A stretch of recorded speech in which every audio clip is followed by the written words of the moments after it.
আসসালামু আলাইকুম বোনেরা, কেমন আছেন? আশা করি ভালো আছেন। আলহামদুলিল্লাহ আমিও ভালো আছি। আজ বারান্দায় সকালবেলা উঠে এসে দেখি যে গাছে ফুল ফুটেছে আর মনটা জুড়িয়ে গেল। এই যে দেখুন কি সুন্দর ফুলটা ফুটেছে, নয়নতারা ফুল, সবগুলা ফুল ফুটে গেছে। আনন্দে মনটা ভরে গেল। এই যে লেবু গাছ, ধনিয়া পাতা গাছ, পুঁইশাক গাছ, তারপর সকাল সন্ধ্যা ফুল গাছ, আর এই গাছটা একটা উপকারী গাছ, পাতালকুচি গাছ। আজকে দারাজ থেকে ডাইনিং টেবিলের জন্য টেবিল ক্লথ এনেছি। এই যে দেখুন কালারটা কি সুন্দর, আর টেবিলের মধ্যে বিছাইও আপনাদেরকে দেখাবো। ঈদ আসতেছে, ঘরটা সাজানো লাগে। আমার বড় ছেলে এই টেবিলটা সাজানোর জন্য 3D একটা টেবিল ক্লথ আমাকে এনে দিয়েছে ওর জমানো টাকা দিয়ে। ওর পড়ালেখা শেষ হয়েছে, চাকরি হয় নাই। বোনেরা দোয়া করবেন আমার ছেলের জন্য ভালো একটা চাকরি হয়। ঈদের জন্য কাবাব বানাচ্ছি, আর বুট আর মুরগিটা সিদ্ধ করে নিচ্ছি, সাথে এলাচি, দারচিনি, তারপরে রসুন, পেঁয়াজ, লং দিয়ে সিদ্ধ করে নিয়েছি।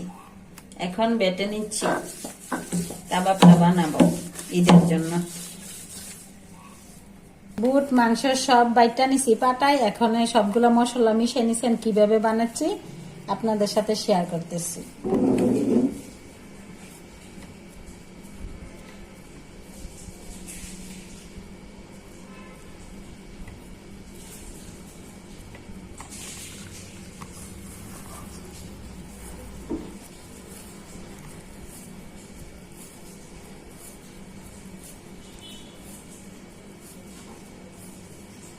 আর এই কাবাবগুলো আমার পরিবারের সকলেই পছন্দ করে। ঈদ আসলে বা মেহমান আসলে, আর ঈদের সময় বেশি একটা পছন্দ করে, তার জন্য বানিয়ে নিচ্ছি। সবগুলো বানিয়ে নিচ্ছি, এখন ভাই জানি।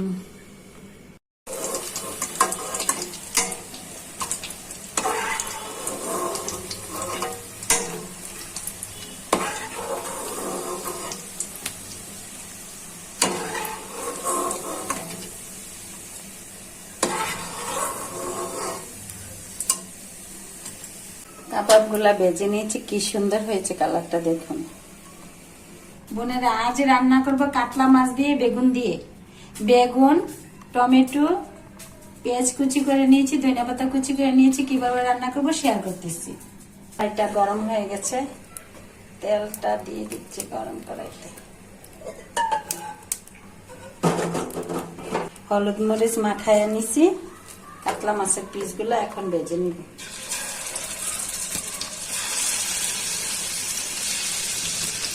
ভাজা হয়ে যাক মাছটা।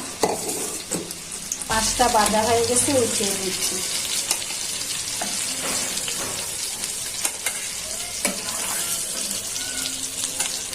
কাতলা মাছ দিয়ে টমেটো দিয়ে বেগুন দিয়ে ঝোল রান্না করলে অনেক ভালো লাগে।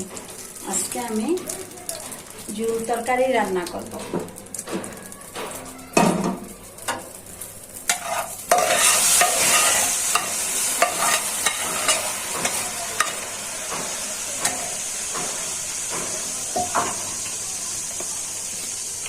পেঁয়াজ দিয়ে দিচ্ছি, পেঁয়াজটা ভাজা হয়ে যায়।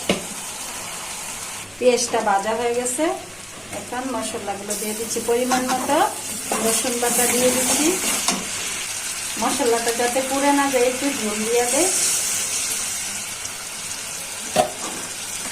একে একে মশলাগুলো দিয়ে দিচ্ছি। দিয়ে দিচ্ছি পরিমাণ মতো হলুদের গুঁড়া,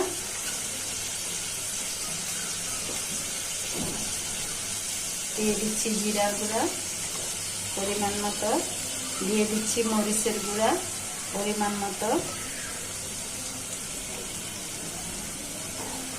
এখন নেড়ে চেড়ে মশলাটা কষিয়ে নিচ্ছি।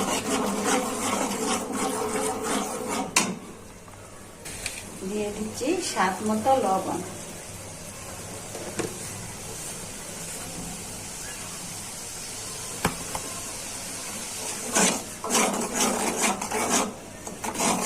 এখন মশলাটা কষানো হয়ে গেছে, বেগুনগুলো দিয়ে দিচ্ছি।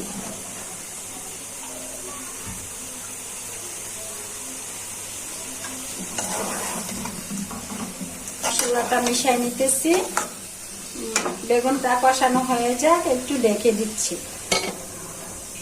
দেখি কষানো হয়েছে কিনা।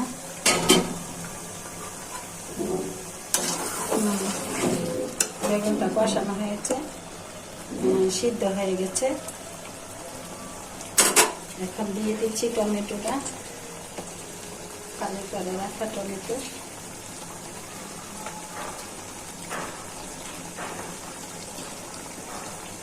দিয়ে দিচ্ছি ঝোল, ঝোল তরকারি পাক করব। আগে থেকে ভেজে রাখা মাছগুলো দিয়ে দিচ্ছি।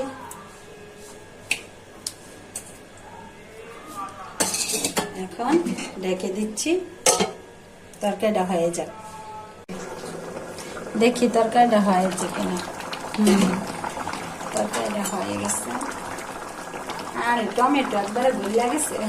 মাশাআল্লাহ, অনেক সুন্দর হয়েছে কালারটা, না খেতে অনেক স্বাদ হইব। এখন ধনিয়া পাতাগুলো ছিটে দিচ্ছি। বোনেরা ভালো থাকবেন, সুস্থ থাকবেন, আমার ভিডিওগুলো বেশি বেশি দেখবেন, লাইক করবেন, শেয়ার করবেন, সাবস্ক্রাইব করবেন, সাবস্ক্রাইব করে আমাকে উৎসাহিত করবেন। আল্লাহ হাফেজ।